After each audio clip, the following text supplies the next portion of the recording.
We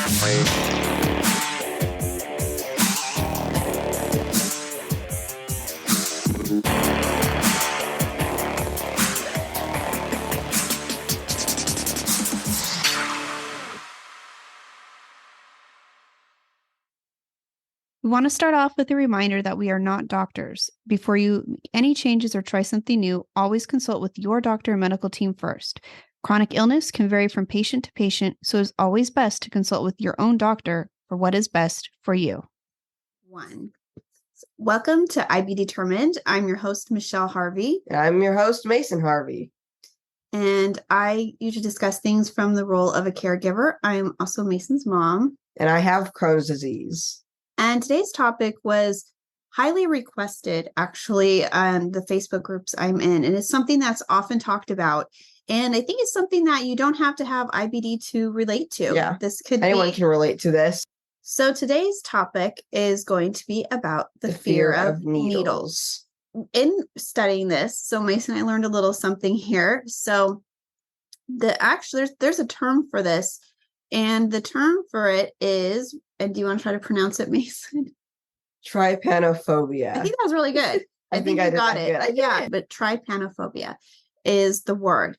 And that is the fear of needles. But specifically, it's the fear of getting an injection or a blood draw. So it's not necessarily, there's another term for just being afraid of like a needle. And you don't like just seeing it. Yeah, that's a different phobia. But this one is in relation to having a medical procedure that involves needles. Like, why is there a fear of injections? I mean, they hurt. Right. I think it's an obvious answer. Yeah, it's an easy answer. They hurt. And when you are old enough to recognize that these are painful, you don't look forward to them. No, you don't like them. And I remember Mason, he was I hated them. Yeah, he was like 4 or 5. He had gotten a series of injections, just regular ones that all kids get, nothing pertaining yet to IBD. He was not diagnosed at that time with anything. So this was just a regular vaccine checkup. And they told him, the nurse was like, well, we'll see you when you're 11. And he was like 5 years. Yeah. He was like, what? See me when I'm 11? 11? Yeah. She's like, yeah, for your next set of injections. He was like, like, oh my gosh. And what did you do? I counted every single year that went by. He did. Like, it was 5 years, which is a long time.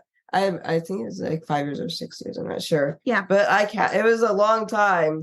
But I counted every single year. And I think there's a lot of adults out here who are also scared of these, having to get a blood test. Who isn't scared of that? IV. But so, I mean, it's kids can relate to this and adults can relate to this. And from a caregiving aspect, it is something that we enforce, and we have to figure out how to be a support system for you guys and for ourselves too. And for anyone, adults might need someone to hold their hand too while they're getting these. So we can get some help. It's a good topic. So something good to discuss. In researching this, we looked up a few things. Some of the causes, it could be a traumatic experience you had as a child with a medical illness or chronic illness, and that could have created that fear. And there's also, according to Harvard Health, they're saying that there may be a genetic component to it. So they have found genes linked to fainting after you get a needle stick. And trypanophobia sometimes runs in families. So that's interesting too. There's a number of reasons that you can develop this, but the most rational one is it hurts. Yeah. It's not fun. I think 2 of the main factors I've gotten so good to needles is that I get them so frequent, I'm used to them, and I know they're helping me. Right.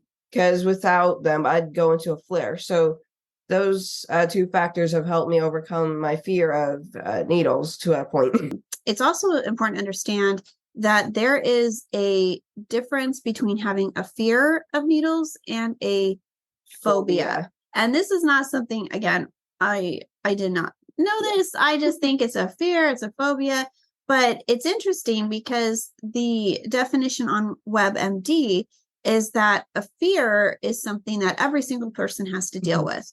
It's normal and natural to feel anxious about certain things, and especially when it comes to a needle going into your skin. So that's going to be a fear. But a phobia, and some of your kids might have this, some adults may have this, and that's a little more than just a rational fear to the pain of it.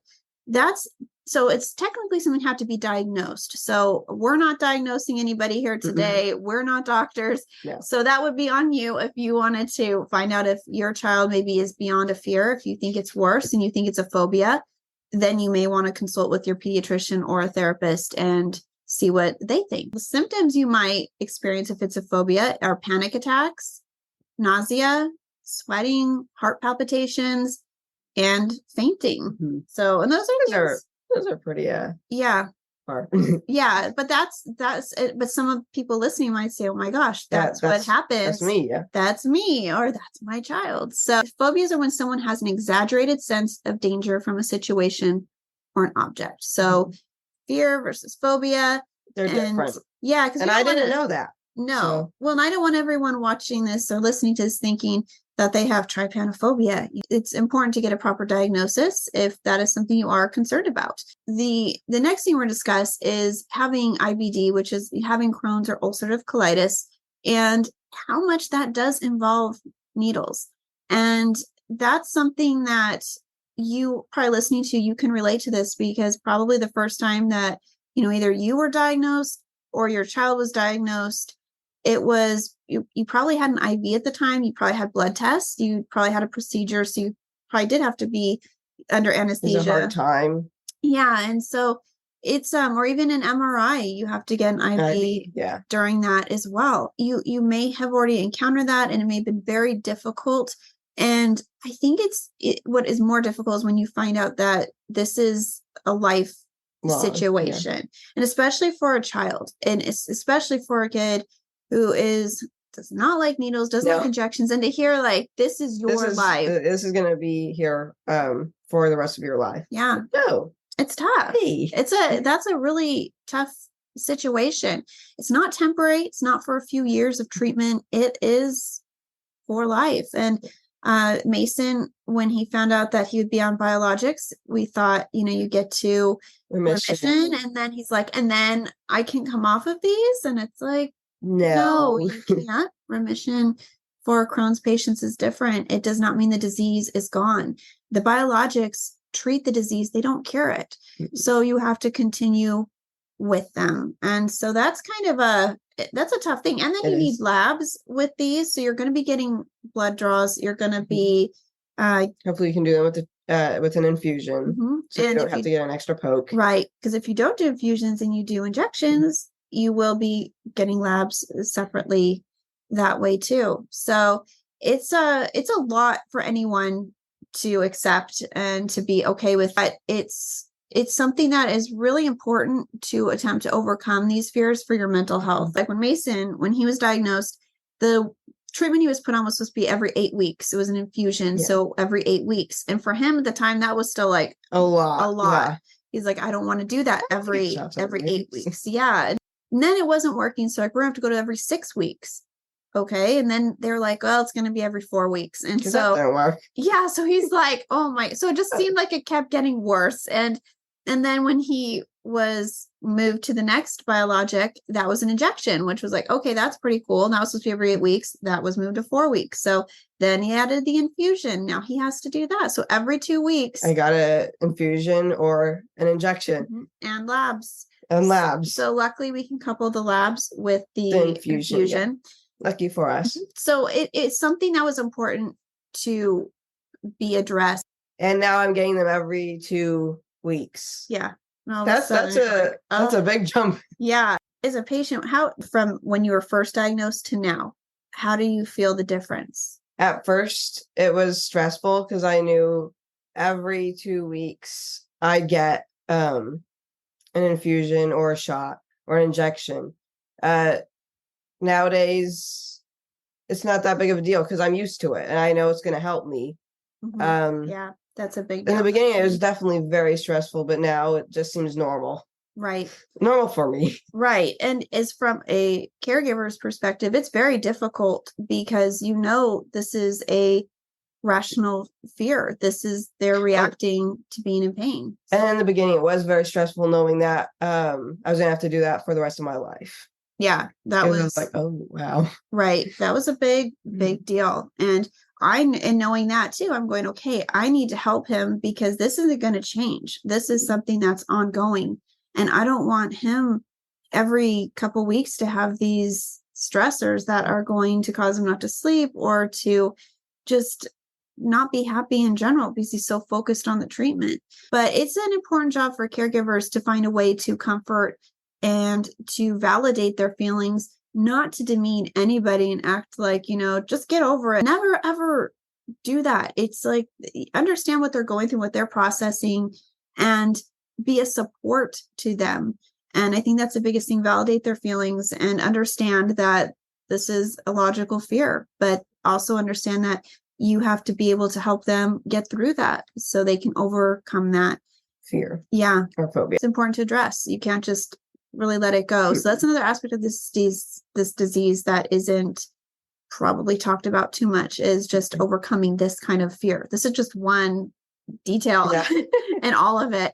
So some of the ways to overcome this fear, and again, not doctors. I think you guys all know that by now. We're not doctors. No, we're not. So we're going to share with you, though, basically this is based off our experience and maybe what we've heard from others, but what worked for us. There's not many studies done or proven ways to treat this fear. Mm-mm. And so it's interesting to me. I'm not sure why. I could probably read further and figure out why. Probably funding. It's probably trying to find funding for it. But there's not a whole lot. So if you look it up, it's kind of like, well, what do we do? One of the things that, helped Mason was rationalizing that this will help him.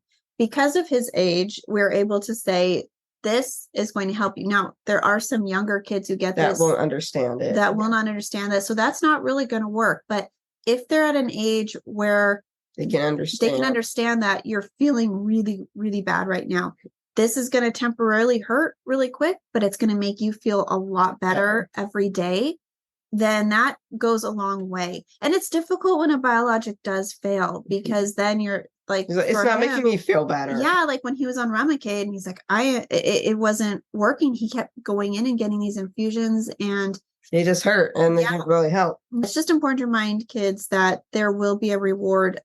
This will help you feel better. And also any kind of labs, the testing and anything they need to do also will help you so they know how to treat you better. So exactly. Explaining how, like, I guess some kids are probably like, why are you taking blood out of my arm? Mm-hmm. And it's just like, it's you see your levels. It's important to explain, right? To see your levels. And it's important to explain why you're having this done. This is all designed to help you. And so that's something important to discuss. Don't underestimate kids either being too young. Just try explaining this to them, and that might help. The other thing that they used in the infusion center was cold spray.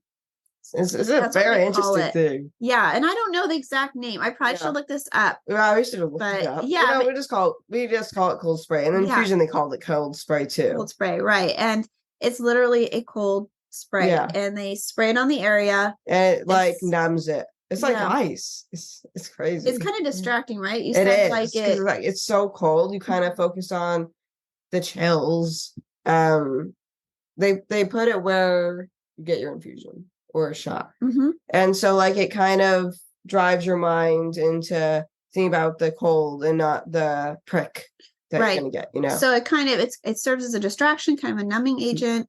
There was also something else kind of similar that we had. You get it by prescription. It was a Sanera patch. And that, because some people use lidocaine, that's another thing you could do. Lidocaine's like a cream that you can get over the counter. It's got a numbing agent. You could put it on the area if you know where they're going to do it. Right, like where they're going to be doing the infusion. That's the other thing. Sometimes they can't get that spot and they have to find another spot. So you've numbed one area, but it ends up not being the area that will work. But if you do have a good spot, maybe if you get to the infusion center before they start anything, they can give you a moment, tell you where the best vein is, and you can put it on. But there's lidocaine, there's different percentages of it. Mason did try that. He said it did nothing for him, the lidocaine cream. Yeah. But we got the Sanera patches, so those were prescribed. And I said it helped. Right? You said that helped a lot. And he did have a reaction to the adhesive on Sticky it. stuff. Yeah. So he got a rash, and we thought the reaction was to the biologic, the infusion, but it was actually just to the adhesive on the Sanera patch. So we would put Band-Aids, and we would stick the Sanera patch, 2 Band-Aids to put onto his arm. We figured out all kinds of ways around it so he wouldn't get irritated with it, but he could use it. And it takes about 20 minutes, and it gets warm. Like it's like a really weird. It's really weird. Yeah, it's whatever the chemical reaction is. We were learning. You're in chemistry right now, so this is like something I feel like we're learning about. I know. They take it off after about 20 minutes, and it's numb, more so than using just lidocaine. So Sanera patches are great. Good. And he's kind of graduated beyond those now. He no longer needs those. Need them. So that's a good thing. Some of these are temporary. These are like little bridges to get your child, or if you're an adult, to get you through to the next step of acceptance. Acceptance. Yeah. So these are all of needles. This helps. These are all things that help. And maybe you'll want to keep using it. And the good thing is you can. This is something you can. The other thing they had in the infusion center was a buzzy bee. It's just simple compared to like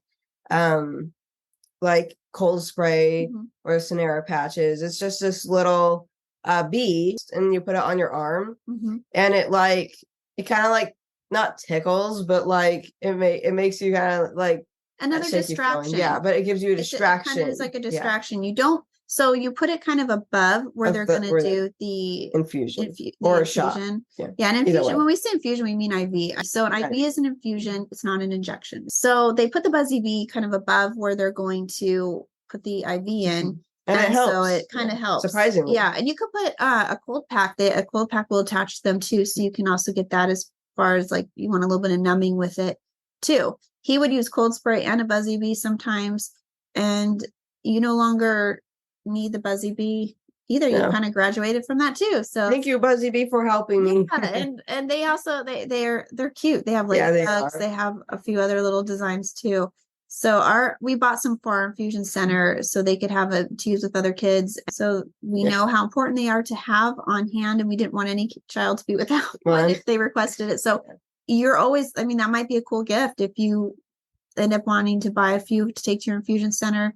That's kind of a cool thing that they could use. So a good way to help out your infusion center. Yeah. Or you can get one for yourself and you have your own hospital. So there's also something else you can look it up online. I don't know the exact name but it's like a shot pain blocker device. It's kind of like a little thing that goes right around where you're going to do the injection. We did try that. It did absolutely nothing for Mason. It might help someone else. Yeah. So this just something to let you guys know. It's worth looking up. For him, didn't work, but I do know, I think I've heard in the groups that I belong to, the Crohn's groups that I'm in, that it may have worked for others. So worth a try, worth mentioning for sure. Definitely. The other thing is the counting method. We kind of came up with that. I heard the fact that sometimes we'll confuse the nurses. It works really well. Yeah. Because we'll be like 1, 2, 3 to kind of like count to keep your mind off of the pain. Yes. But it's funny because the nurse will be like, "You want me to go on 3 or what?" Because we're just counting, and they don't know what we're doing. And they're like 1, 2. And like, oh no, you can do it anytime you want. We're just counting to keep our And the nurses that are used to us, they know exactly. So what we did is I kind of created this because I didn't want Mason to hyperventilate because he would get so worked up. And so I was like, okay, I got to keep him calm, keep him breathing. The best way I think to do that is to talk, to count. And so we would look at each other. When you talk, you have to breathe. Right. To talk. So we would just, I say, let's just start counting. And we would tell the nurse, go ahead and go whenever you want to. It doesn't have to be on 1, 2, 3. No. Not like that. Whenever you want to go, but we're just going to keep counting. And so we would count all the way from the point they put it in, and they did the blood draw and taped everything down. And so we would just kind of keep counting. And that also really helped. Something that kind of goes with it is keep your eye away from infusion. Maybe you want to watch it, so what's happening. But I kind of feel like it hurts less to not look at it. But if you want to watch it, you can do that. But but that's actually a technique that is recommended, is not to look at it. Yeah. Because sometimes that just seeing the needle is enough to scare you. I try not to look at it. Yeah. Especially in IV. And we actually got to a point where the nurse showed Mason how they work. And so she just used a pillow and She showed him how an IV works, how they That's put very the interesting. catheter into the vein. And Obviously, they showed me that after I got the infusion. yes, because he was like, at first he's like, I have zero. Nope, I don't want to see it. And then later on, when he got more comfortable, she was able to show it to him. And that might be a little unsettling at first, but maybe your child wants to understand something. Maybe you're an adult and you want to know how it works. So whatever makes you feel comfortable is what you should do. But not looking is probably the most popular thing, just to not look. Yeah. It's easy. So he asked for a warm pack. Usually they're very interesting little things. They're just little packs, and when you like hold them, you go like this. You crack them and they get really hot. Not hot, like they're not going to burn your skin, but it kind of warms. It kind of is warm, so it like I don't know how the heat makes the pain go away, but it seems to help you. Yeah, it helps me at least. Maybe it won't help you, but it definitely helped me, so I recommend it. Yeah, and they carry those in the infusion center. They have them in the hospital, so these are something you don't have to bring. But if your infusion center doesn't have it, might be worth looking up. So usually after it's all in, he knows he's going to get a warm pack or a heat pack. And something else we also bring is a cozy soft blanket. Soft fuzzy blanket. Yeah, they always have hospital blankets. They have but those. Something about having your own blanket and probably it feels more like comfort. Wrap up in. It is kind of like wrapping you in a hug. So that's bring a stuffed animal too if you want something to kind of hold on to. He brings a lot. He puts them under his arm to kind of like support it. Yeah, because I don't really like to move it when the infusion is in it. So they're kind of there to just support it, and gotta bring my stuffed animals. Yeah. So he's got one behind his head, and we've got one positioned under his other arm, and so those are really good to bring for support and bribery. That's a good one. Yes, something Mason knows well, and I think all of us parents, IBD parents, have been here at one point or another. With it might not even just be needles; it might be other things that they have to do or procedures. But I look at it as a reward if you do good. Yeah, a reward. Let's rephrase bribe to a reward. A reward, yeah. It sounds way better, but it's true. It's a reward. So it's an incentive for him. I just basically, if we can get the IV in, however we got to do it, we get the IV in. If we're able to get the infusion, what do you want to do after? What do you want for lunch? What do you want special? We'll do something special. And at one point it was also, this is funny, but on Tuesdays, locally here in San Diego, we have a farmer, local farmer. Yeah. And he delivers farms. Yeah. Yasukochi Farms. Yeah. And they have a farm box. And so for our area, it was delivered on Tuesdays, which was always Mason's infusion days. So whenever we come home from the infusion, we get our farm box. There is a farm box on our. First, I'm excited to get vegetables. It's really cool. They have such good produce and fruit. It's really good there. And it was always fun because you're like, okay, what are we going to get? So it was kind of a fun surprise. Kind of like just a magic box. Yeah. So that was for a while. That was something that he would request. He would ask, make sure we have a farm box. That's going to be coming on that day. So shout out to Yasukochi Farms. Yeah. Once again, we're not being sponsored, but they're a very good place. Oh, but they were, brought Mason a lot of joy during a lot of hard days. So stuff like that, things for you to look forward to after to get you to focus on beyond the moment and focusing on this painful needle. It's like, let's focus on what do we do afterwards. So I remember I would get like a little gift and I would wrap it and I would surprise you. Oh, yeah. So I should remind you of this because you're like, hey, wait a minute. I want to do it again. Well, you reminded me. But I would wrap up something. I would order something, nothing like super big, but something small. And something fun that maybe had his eye on or something I thought was, whatever.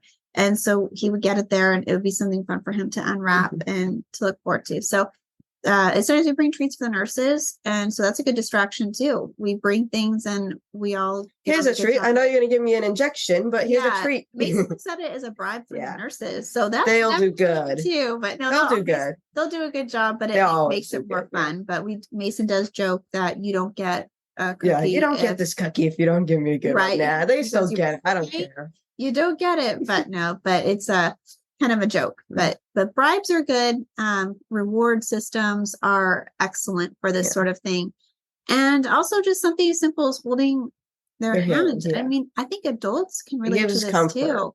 Yeah, it's like, so if you need to bring a friend or bring a family member or someone, it's just nice to have someone there holding your hand, comforting you as you get through it. So that's really important, something really easy that you can do. For Mason, we had a therapist for him because of IBD in general. So we already had a therapist. And so we decided to ask the therapist about his anxiety with getting injections.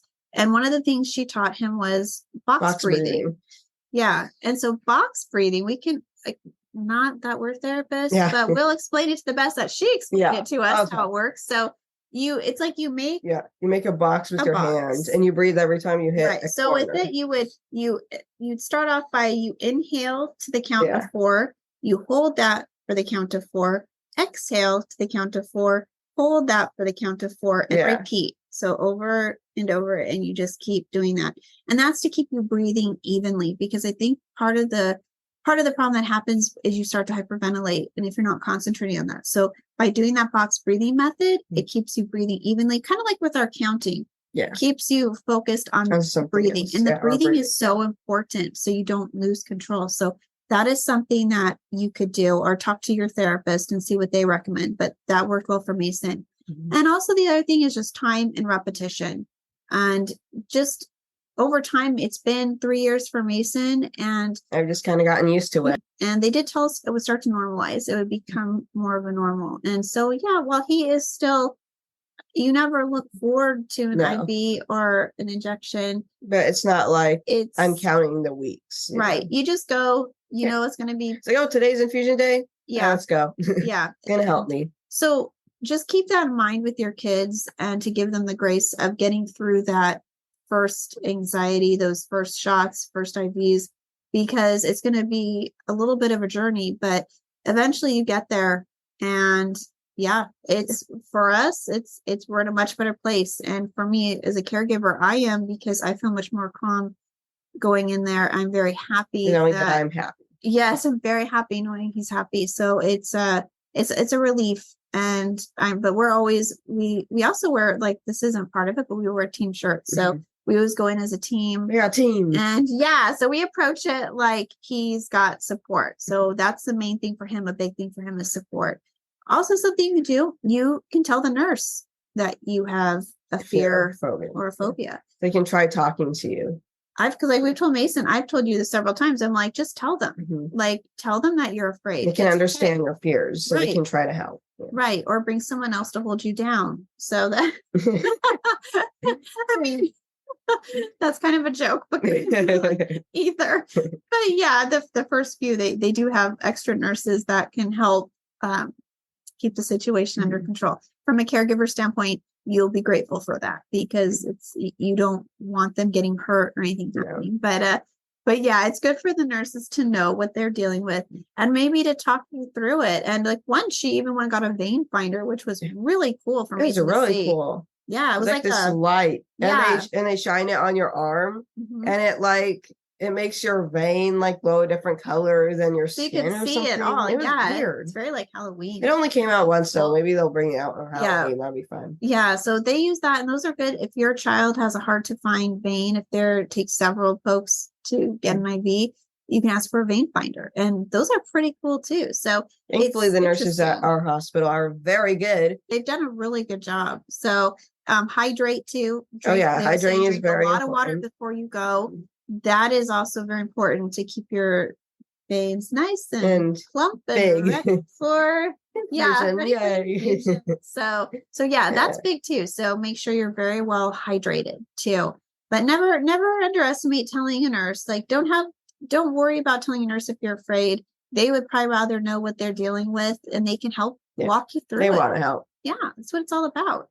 They don't want to give you an infusion hurt. No, they don't. That's a sad part. I'm going, man, what a job, huh? It's like, because afterwards he would be like, Mason was like, he did not like them. But then afterwards, it's like, you're my best friend. He's like, I just love nurses and doctors, and super, super nice. So he was always polite to them, but he was so scared. And so now it's just like piece of cake, but easy for me to say. But the other thing I want to go back to just before we end this, because we're just about done, is just talking about the importance of therapy. So your child or you as an adult, all of these things that we just told you about are like, yeah, that's not going to work for my kid or my situation. If you know it's more severe and you think that your child is becoming anxious or having even depression or other issues because of this, and even if not, even if you're just curious, maybe the fear is something more, maybe it's a phobia, get a therapist.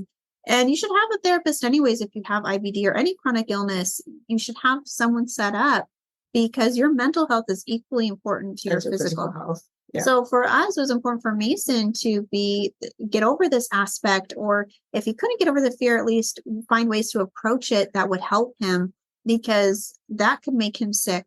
Stressing out about that too. So stress isn't healthy either. No, it's not at all. And so you kind of have to figure out ways to go around that. And therapy is a great way to do that. So they might use, like, from what I read, they have things like cognitive behavioral therapy, exposure therapy, and sometimes even medication. Sometimes people need that extra step. So it's all about what gets you through it and keeps you calm. And for Mason, I think really time has just helped. It's just been, so just know that it will get better, and do what you need to do. Contact a therapist, and otherwise try some of these methods we talked about, and hopefully it'll help you guys. Yes. So it'll help. Yeah. Because that's what we want. He definitely was a high fear. And because sometimes in the infusion center, some kids walk in, you hear them they get situated, and they get their IV, and you don't hear peep out of them. They're like, they're just chill. Yeah. Other ones scream the entire time.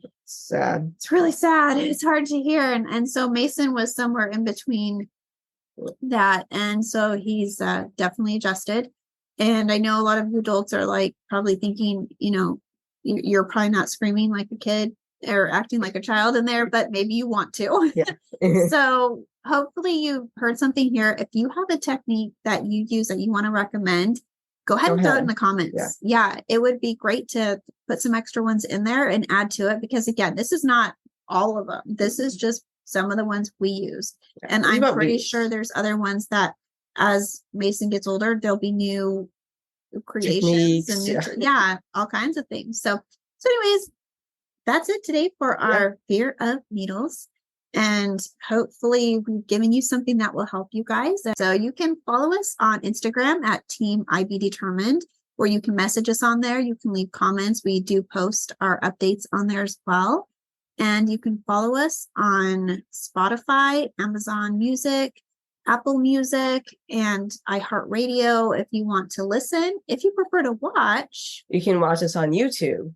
If on YouTube, don't forget to leave a like and subscribe. And if you want to be notified whenever we post a video, hit the bell. Don't be afraid to comment either. We don't get that many comments, so we'll definitely read them. We say this like every week, guys, so we mean it. And last week, we actually did get a couple comments. Yeah, but we also talked about Disneyland. Yeah, so that's probably why. Don't get an exciting topic. Yeah. So we saw you guys. We responded. Thank you. Thank you for commenting. Please do that again. And if you are looking for us, you would just search IB Determined on YouTube or on any of those other podcast stations I mentioned. So just you can find us there. And we hope you guys will stay tuned for next week's episode, where we'll be back to talk about more IBD. Fun, Surprises! Yeah. Guys, hope you guys have a great day, evening, morning, whenever you're listening to us. Great today. Yeah. So you guys, thanks for listening. Yes. Thanks for watching. And we'll see you in the next video. Bye. We hope you will stick around, tune in, and reach out to us with your own journeys. We are excited to give you an inside view of what it takes to be a caregiver and what it's like to be a patient. And most of all, we hope you'll maybe be able to apply something you hear on here that might help you in your own life. Sometimes life changes, and it's all about how you handle the journey.